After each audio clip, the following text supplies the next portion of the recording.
Welcome to the Calcio Blogs podcast this week. It's a special one this week. I said on TikTok earlier that we were going to be speaking with a Milan fan.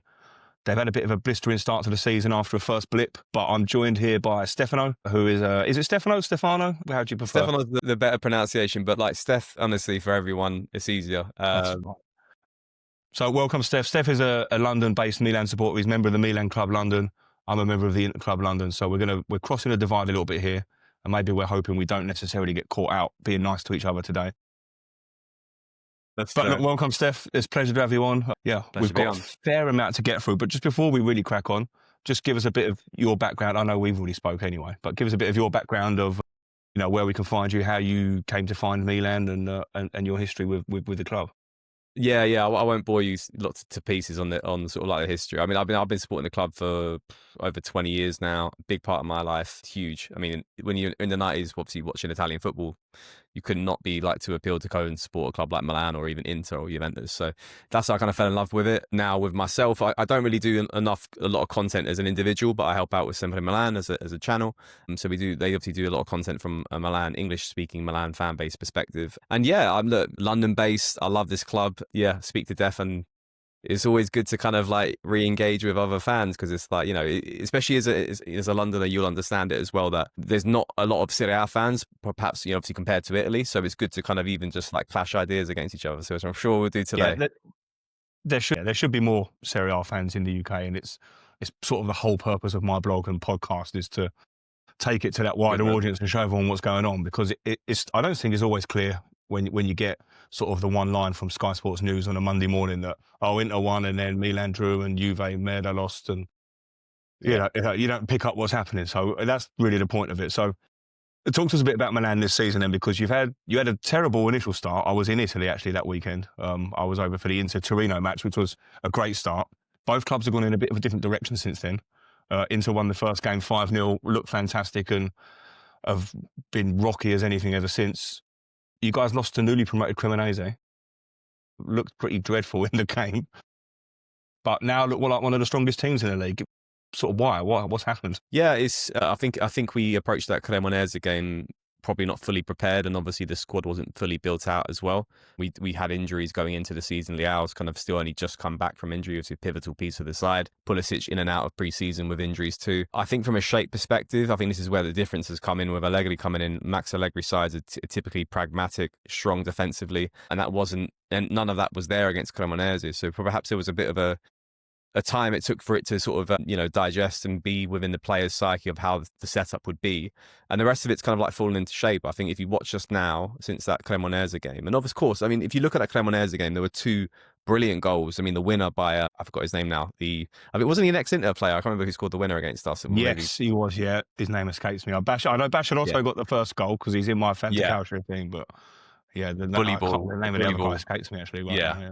But like amazing goals. Obviously, the Vasquerotto goal was a solid header, but like there were so many bad stories in that game as like individuals, whereas like Jimenez was getting bullied off the ball and all that sort of stuff. But like after that game, it just turned into a team perspective, and I think they've all dialed into being a team, and there is no one individual. Obviously, people can get goals, but they're quite scattered around. Like Modric is getting goals. Pulisic is our top goal scorer right now. Santi Jimenez got a goal, and Kunku got a goal midweek as well. Salamakers has involvement. Loftus-Cheek gets goals. Fofana gets goals. So it's definitely this team ethos now that I think it's dialing in a lot to the players now, that it doesn't matter how we win as long as we win. And yeah, I don't know. I think it's a combination of Allegri drilling down on the tactical side of it. Obviously, clean sheets, back-to-back clean sheets between Lecce, Bologna, Udinese, and Lecce again. So that's 4 on a trot. But if you don't concede goals, you're probably going to win a game of football in general sort of consensus. So I think it's been a combination of getting the squad right, getting the formation right, Max Allegri, and then the individual sort of players standing out. Modric has been stellar.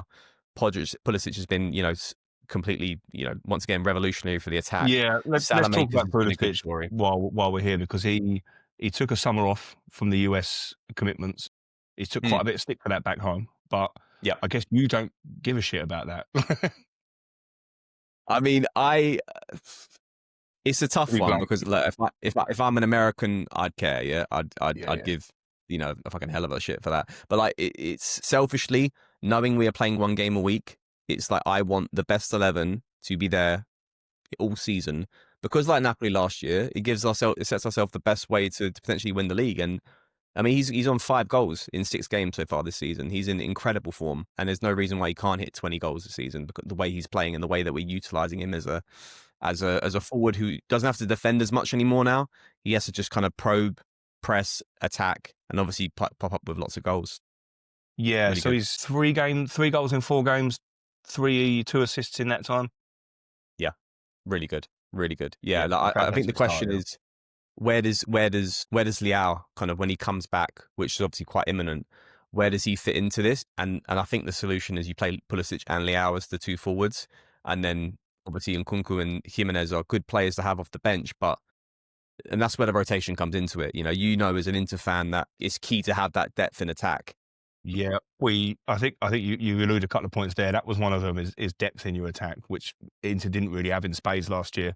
Exactly. Correa, Taremi in that running. And the other one you alluded to was not playing midweek. Milan are not in Europe this season. Napoli weren't last season. As a result, that last 2 months of the season, Napoli they kicked on, where Inter were really, really struggling to get through games. That was one of the reasons I sort of picked Milan at the start of the season. I didn't think I'd had you down for a title challenge. I had you down as a dark horse. I was a bit concerned with a 40-year-old central midfielder coming in, but he's been fantastic, right? Yeah, Modric is. Yeah, I mean, but then it's how you protect him, because it's like we're not asking him to be a double pivot midfielder. We're saying you obviously play as a regista, and then we're going to put 2 centre midfielders next to you who will do a lot of the running, a lot of the hassling. Fofana, Rabiot, whether it's Ricci or Loftus-Cheek, Jashari when he comes back from injury. So Modric can. All he's doing really is like the tinker man in midfield. Give me the ball, I'll redistribute it, pop up where I need to, take the corners, take the free kicks. And then, you flesh that out and you only play 1 game a week. You get 90 minutes out of him. You get probably at least 80 a game. So I think we've done Do a you think really you good get to set the 38 team games up out of around him him. at that sort of level? Yeah, I think so. A question mark is, I think, beyond the season. And then obviously with the World Cup year being in play, does he stay for another year? If we get Europe, and obviously then it's more games, and where does he fit in with that? Yeah. Because he only signed a 1-year deal, didn't he? Yeah, I believe so. I think it's one. Yeah, 1 year. Yeah, but I think the window you had, like you mentioned, a couple of players there, Ricci coming in, Rabiot coming in quite late, Jashiri from Belgium as well. It's a really strong window that Milan have had, and it sort of looked on quite enviously again from an Inter perspective, because every single person we tried to sign decided that they either weren't allowed to leave or didn't want to leave in the end. Yeah. I mean, do you realistically see Milan putting up a Scudetto challenge this season, or? Oh, it's a tough one. I don't want to like jump the gun It's 4 too games quick. in as well, isn't it? We can't be too Games in. pragmatic here. Obviously, it's a huge game coming up this weekend. Napoli is a massive fixture. There's a lot of massive stories in it, and then we haven't probably got the time to go into it too much. But what that game represents is a good chance for Milan to say this momentum and this belief that people have in us is to be believed in, because if they win that game, it's huge. And then you then talk about the whole not playing in Europe and how we can manage those legs, manage those minutes. I think there is something in the fact that we aren't playing Europe is where I think we should be in the title race, because of how we can gain management compared to any other side in Italy, and obviously any other title contending side in Italy. Whereas that should give us some form of edge. And then it comes down to, I think Leao's the X factor. If we can get him back, and if we can get him as good as he's ever been, I can't see a reason why we can't go on and win a league. Yeah. So we talked about, you just mentioned it there, you've got a big match this weekend. Napoli. It's away to Napoli, isn't it? You're in Naples.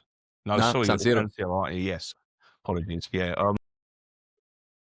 You've got sort of 2 of the older sort of gentlemen in Serie A, Modric against De Bruyne in the middle there. How do you see the game going? I mean, do you feel like one of those two is going to have a key influence? De Bruyne hasn't really set the world on fire yet in Serie A, has he? They've won every game, but they've not been fantastic, I don't think, in any of the sort of games I've seen of them. What's your feeling going into the game? Me and my mate covered this on the Sempre Milan thing. I am excited for the game. I am not sitting here thinking we're going to win it, but I'm also sitting here not thinking we're going to lose it. It can go. It's not a game.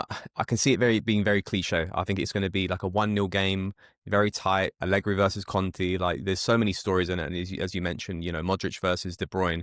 I think the moments of difference will come from these random little jewels around the pitch, like Salamakers versus Spinazzola, who are 2 very attacking base wing backs, and which one lapses more defensively. Obviously McTominay is a huge player as well, but I think the midfield versus the midfield is so strong on both sides that I don't think you're going to get a match winner between that. I think the differences might come where the weaknesses are. So Napoli obviously missing Lukaku, they're missing Buongiorno in defence because he's got injured, he's out for a month. So can Pulisic get at a Ramani or a Juan Jesus where, you fancy him over those two players? And equally the same as for a Højlund versus a Pavlovic or a Gabbia, where all it takes is that one counter-attack and Højlund's now through on goal. So, yeah, I can see it being a quite pragmatic game. I think it's going to end as a draw, personally. I think it's going to end 1-1. I think Napoli will score first, but then I think we will then have the subs to perhaps chase the game and get back into it. So yeah, I see it ending 1-1, but obviously I'll be very happy if it ends with a Milan win. I think any Allegri versus Conte game's got the under 1.5 goal potential bet, hasn't it? Exactly. Don't expect a Juventus Inter sort of goal scoring bonanza game. Well, we don't talk about that game anyway, but I mean, look, we can talk about some derbies. As you bring up Inter there, let's do it. Yeah. I mean, you mentioned earlier when we spoke, one of your favourite games in your sort of Milan repertoire is a derby match. So is one of mine. We'll talk about both. I'll allow you to go first.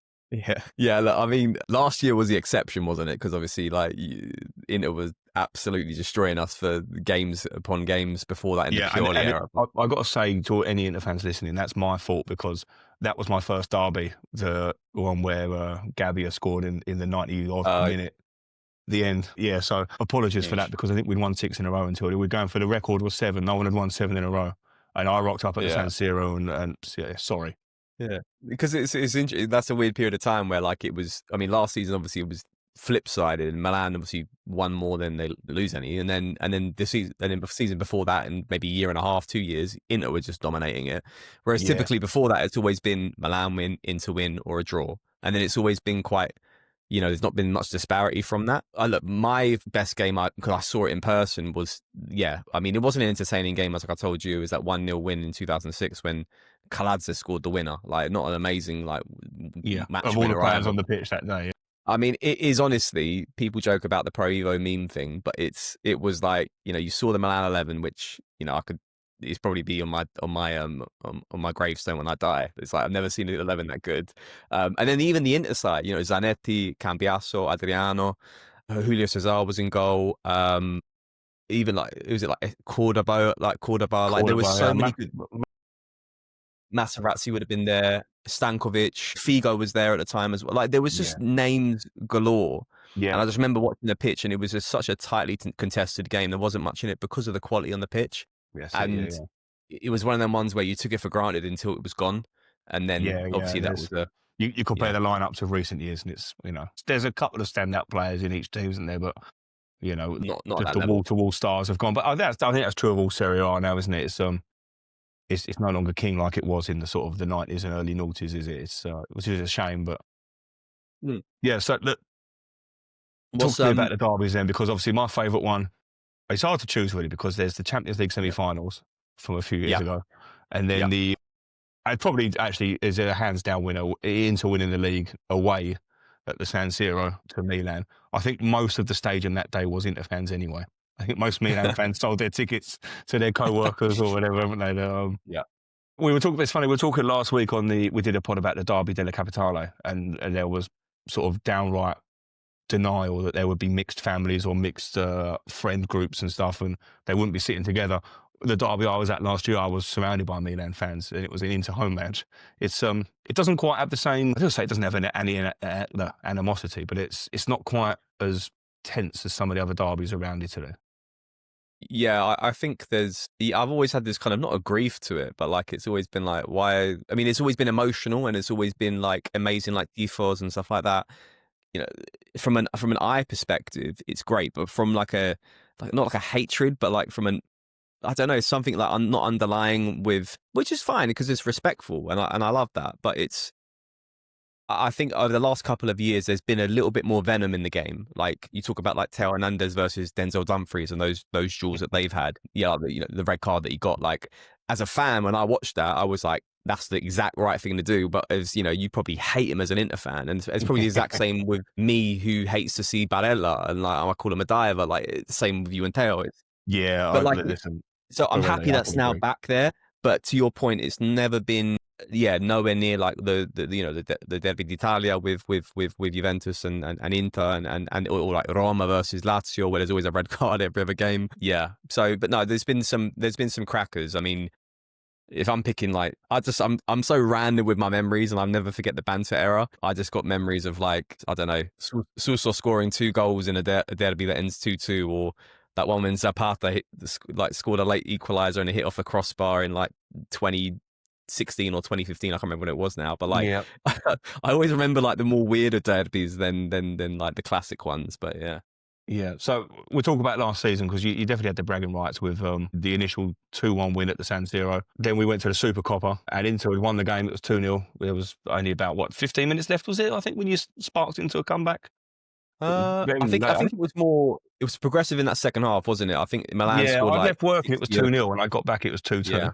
Yeah, it was. Yeah, I mean, look, when it went 2-0 up, I was like, this is done, innit? Like, this is over. And then Same, yeah. That's why I left work. I was like, what? I'll go home. And Abraham scores a winner in the 93rd or something like minute. Yeah, it was. I know, yeah. It's strange to see the players you just mentioned from the 2006 game, and players like Tammy Abraham are going to go down in history with them for scoring the winning goal in the Super Coppa final. A fall from grace. Yeah. Like some reason it was the one thing that worked for Milan last year playing Inter. Obviously the Gabbia winning goal in that game in I think September time. Super Cup would have been in January, and even like when I think the other Serie A game when Inter played, you were behind for most. I think you equalised quite late. I scored really late, but that was a game.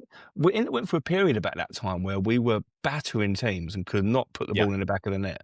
I think because we hit the post twice in that game while it was still 0-0. You're right. There was a goal disallowed at 0-0 as well, I think, and we just sort of we did it against you in the Coppa Italia semi-final as well. I think the 3-0 game. I think the first 20 minutes we were magnificent, and then just absolutely died a death. Take the chances, sort of. Yeah, agreed. And it somehow worked amongst all the chaos in Milan last year, but obviously the rest of the Milan season was disastrous in a sense of. But I think because I think you were the one game where we actually treated a team with respect, and we kind of like, we knew that you were better than us, and then we played to our strengths, which there wasn't a lot of, but we pulled out. And obviously a bit of luck as well, like you said, hitting the posts and stuff like that. But but it was just a weird sequence of events. Whereas the years before, I mean, Christ, I was down the Milan club. I think it was was it a Super Cup, another game when you lot destroyed us like 4-0 or something like that? Yeah, it was in Saudi Arabia, wasn't it? It was only a couple of years ago. Yeah. I was in Milan. We beat Atalanta in the final, I think, in that one. Yeah. Tough. Yeah. Some tough watches. So yeah, I'll be interested to see the derby game this season, considering a lot's changed. Probably more so from our side, obviously tactically. Yeah. November, is it Inter at home, and then something like March, I think, is the away match. But one of the other things going on in Italian football at the moment, it's again another thing with Inter and AC are both linked in it, is ultra protests at the moment. Yeah. So there are no Curva Nord is empty most weeks. I was just looking at the match I'm for next week. Cremonese, you can buy anywhere in the Curva at the minute. They're not going. It's the same, I believe, in the Curva Sud. Yeah, it's a weird period of time with the Cordova. Yeah, so they're doing a bit of protesting as well on a sort of a silent treatment. And I also read something about like Napoli fans as well with the game. They can't travel from Naples. It's not helpful because obviously to sell the sport and to get television rights and better sports deals, you need good fans because it makes the games more entertaining. So it's tough because obviously you can sit here and go, it's advantageous for either side to not have their fan base or their core fans being there, but it's not good for the image of the sport because it's just another layer of what could it's one of the things as well people travel for is the atmosphere on those stadiums. If you ask me one thing that Serie A that got me hooked into Serie A over the Premier League, it's the atmosphere in the stadium. Like there is none in the Premier League bar a couple of teams, but it's always going off somewhere in Italy. There's noise everywhere. There's flags, there's smoke, there's flares. It's it's really missing. It's making the game less of a spectacle at the moment. Agreed. Yeah, and it's always consistent noise as well. I remember like it's this comparison that like in European football in general, but like Italian football, you always hear like chants every single like 5 minutes of the game, whereas in English football it's much more like if it's a shot or a goal scoring opportunity or a goal, then you hear noise. And or if it's not, then it's just nothing. It's like a Yeah, library, you see, which like the is ball will go in the net against into, but the ultras just don't stop doing what they're doing. They're yeah, just carrying exactly, on. yeah. Like, Which yeah, is kind of funny when you think of it, but yeah, no, yeah. It's like they're not really there for the game. Yeah, but look, well, before we wrap up, there's one thing I do want to do, and I did mention it to you. I've written down two Milan one and an Inter one, and we're going to okay. pick a player from each position, and we're going to try and get a combined 11. Now, this might take us another 40 minutes here to do this through various disagreements, but I did mention I'm not going all the way back through history. I'm not going to start including players back to the 1920s, etc., because we will be here all night. So I've gone sort of more recent history, the last maybe 25 years or so in there. So with both formations are 4-3-3 because that's my favourite formation. And I think Yeah, that yeah. gets the best out of the players that I've put in this position. So go for a goalkeeper. And now, and this is the one that's going to be, I need to stress this on, it's not how much you like this player, it's how good the player was for Milan. Because I'll pick between Donnarumma or Julio Cesar in goal. Now, I know no one likes Donnarumma in Milan, but he Yeah. was a fantastic goalkeeper. But then it's kind of like at Milan, he was obviously there for a couple of years, yeah. But he didn't win much because obviously where Milan was at. If you were to say like as a career, Donnarumma, but as a Milan player, I would say Julio Cesar because obviously he won the treble, didn't you? He did, yeah. Yeah. Most of the Inter team would have won the treble. Yeah, fair. But I guess it's kind of like it's a weird because obviously like you haven't gone for Dida, whereas Dida obviously I would say I Julio nearly Cesar went for any day of the Dida, to week. be honest with you, but I thought you'd definitely choose Dida over Julio Cesar. Oh no! I've always gone. You know what? I'll let you have the keeper, regardless of. Yeah, well, we're moving into the defence, which is, I think I know which way all of them are going to go. So right back, are we saying Cafu or Zanetti? Right back. You're not throwing him at left back purposely there. Yeah, I So know. you've done well. I've given you left back because I know who's left back. Yeah. I'll give you Zanetti, Garn. I'll give you Zanetti. Okay, so centre back pairing. Nestor and Stam or Cordoba and Materazzi. I think I'll even give you Nestor and Stam, yeah. And then left back, yeah, and again, I'm giving you left back, Maldini or DeMarco. Yeah, less said the Yeah. better here on that one. Right, Yeah. so let's go Maldini. into the midfield because I think we might be a bit closer here. Gattuso or Cambiaso? He's my favourite player of all time, man. So Gattuso for me. I'm I'll let you sorry. have him, yeah. Fair Pirlo play. or Stankovic? Pirlo. Yeah. Okay. Pirlo. I know which way you're going to go here, and I probably would agree with you here. Kako or Schneider? Yeah. I mean, it's right there.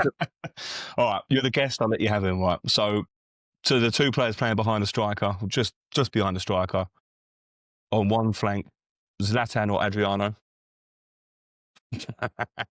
You could go Zlatan for your side as well. But Yeah, he wasn't fantastic in it, though, was no, he? he wasn't. He was No. all right. It's, I mean, I'm making the I case can't. Adriano just based on Pro Evolution, to be honest with you. I would love to. I could sit here another hour and defend Zlatan because of the whole, 40-year-old winning the league sort of thing and how good he was at Milan as well in his first bit. But I'll give you Adriano. I mean, I'll give you Adriano. Fine. That's Fair nice of play. you, yeah. So, on the other side, are you having Pato or Lautaro? I mean, Pato, yeah, made of glass, man. Yeah, top player, though. Top player. Like, if he had a full career, he would have been better than Lautaro. But obviously, he broke his legs by the point he was like 22 years old. I'll let you have Lautaro. Go on. And now this could be where we could debate for a long time because the main striker, Shevchenko or Ronaldo. Oh, like R9 Ronaldo. Yeah. There's no other Ronaldo in it. Yeah, it's going to be Ronaldo, man. I think it's going to be Ronaldo. I might have to Over redact one of Shevchenko, my other. really. I mean, you It's had the tough whole because- midfield, so you've given us the whole Yeah. forward line. I think that's Yeah. fair, and we're fairly Yeah. split in defence. Yeah. Yeah. I think Okay. with R9, like Shev is one of my favourite players of all time. I love But Shevchenko, R9 to be fair. It was such a Incredible. shame he didn't make it in England. I thought I think that we was saw him set at up the for right him. time. I think we saw him at the right time as well with the injuries and stuff. But no, R9 for me is the best centre forward of all time. Yes. Well, he was a Milan player briefly as well, wasn't he? Yeah, and that's why I've got a lot of love for him as well. Yeah, he's the only another one player where like ever in history to score for both teams in a Milan derby and a Classico. yeah, like iconic, man, iconic. But like it's such a shame he's like the knees for him and stuff like that. Oh, just I know, a yeah. horrible The player story. he could. I mean, the player he was with those knees. Imagine the player he could have been. There'd be no debate on the best ever, would there? But right, so that's a fairly evenly split team. I'm fairly happy with that. So before I let you go, Steph, give me one prediction for the game this weekend, the Napoli match. I'm gonna go 1-1. My ass is sore because I'm sitting on the fence. Yeah, I'm going 1-1. Right, so that's where my five are going on 1-1, yeah. No, I think Napoli score first, we equalise. Okay. And are you going to be bold enough to predict a scorer? I'll go for Pulisic. Why not? Pulisic. All I right. mean, why Okay. not? There's my fiver. Easy. Pulisic to score 1-1. I'll send you a drink if it wins. Yeah. And then just very quickly, are you going to get your second star this season? I'm not even got Milan shirt on. I got enough. Yeah, I think we will. Okay. There we go. We'll Seconda save this. We'll Stella come is back to it in May. Yeah, we'll come back to it. But yeah, I think it's coming. All right. Smash it. Well, look, thanks for your time this evening. I know it's a Friday night, so I'm sure we've all got more important things to do than sit and chat football. So I'll let you crack on. Thanks for your time today. Thanks for listening. Anyone who listened or watched. Yeah. Well, we'll have something else for you next week. Thanks for having me again, Chris. Yeah. Nice. Just sorry, very quickly before you go, Steph, where can we find you online? Oh, so you can find me on Simply Milan. Obviously, like my Twitter handle, I can't even remember what it is now. Stef_Sartori. But yeah, but Simply Milan is the stuff I do most content for. So if you're ever intrigued with any Milan content, give us a watch, or even just follow the channel, and you'll always find us hammering away with our opinions, which most people don't even agree with. So yeah. No worries. Well, look, we can go back to hating each other now. Thanks for your time. Thank you. Cheers.